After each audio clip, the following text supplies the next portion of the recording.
campaigning for Myanmar's November election. It has begun, but it has been a muted start. De facto leader Aung San Suu Kyi, who is seeking re-election, has had to cancel a tour of her constituency in Yangon because of coronavirus concerns. Instead, she's settled for a flag-raising ceremony at her party's headquarters. Myanmar went weeks without any locally transmitted COVID cases until last month. That's when an outbreak began in Rakhine. And since then, more than 1,600 cases have been reported. Young Waikit joins us live now. Good evening, Waikit. Nearly the end of day one of campaigning. What's it been like so far?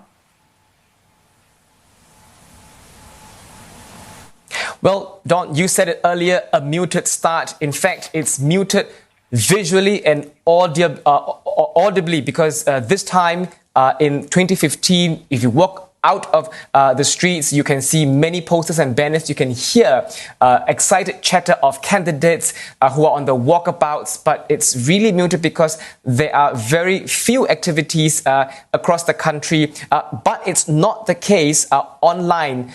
If you have a large network of Myanmar friends or contacts, and if you scroll through Facebook today, you're likely to see a sea of red. Many people are changing their profile pictures to reflect the color of the National League for Democracy, which is red.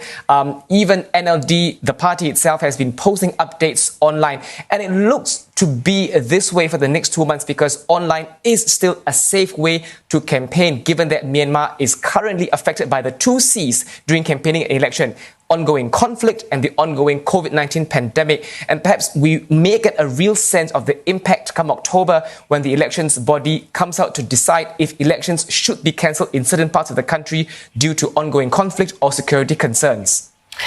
Waikit, new reports are suggesting that 2 Myanmar army defectors have confessed to being involved in mass killings of Rohingyas. Will this have an impact on campaigning?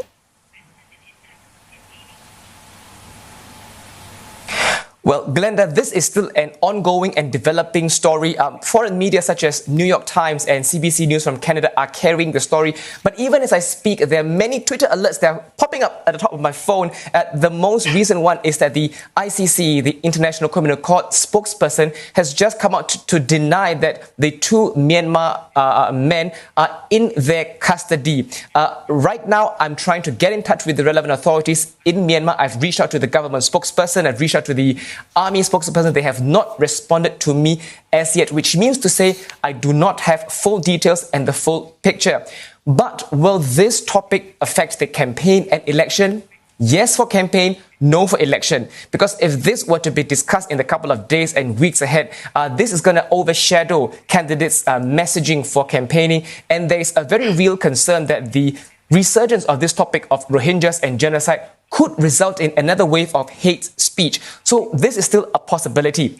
In terms of impacting the elections, observers will point out to you that many Myanmar people see the Rohingya issue as a domestic issue. And even the events leading Ms. Aung San Suu Kyi taking a delegation to the World Court last December for the genocide hearing, that incident, many observers will have you know that many Myanmar people threw their support behind Ms. Aung San Suu Kyi. So it's very unlikely that this topic is going to have an impact on the election outcome.